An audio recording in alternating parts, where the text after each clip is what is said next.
இனிய சொந்தங்களே, என்னடா இவன் திடீர்னு வாழை ஃபீல்டோட கதி கிதின்னு பாருங்களா?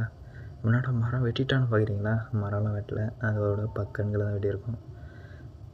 சில பேருக்கு தெரியும், அதை வெட்டினா தான் வீட்டில் நல்லா வரும்னு. சில பேருக்கு தெரியாது, அவங்களுக்கு வரைக்கும் நான் சொல்கிறேன். இப்போ நம்ம வந்து கன்று வச்சது வந்து சென்டரில் இருக்கிறது மட்டும்தான். அது வரணுன்னா அது ப்ராப்பராக வீட்டில் எடுக்கணும், இதெல்லாம் ப்ராசஸ்லாம் பண்ணணும்.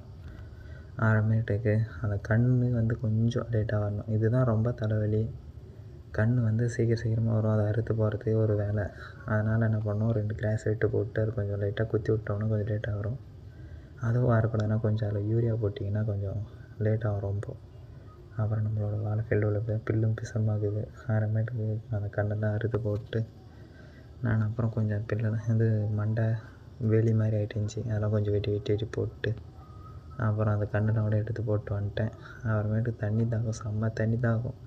சரி என்னடா பண்ணுறதுன்னு பார்த்தா இளநீ மரத்தில் டக்குன்னு ஏறிட்டேன். அப்புறமேட்டுக்கு பார்த்தா இளநீ அறுத்து போட்டேன். அதுக்கப்புறம் தான் வீடியோ எடுத்தேன்.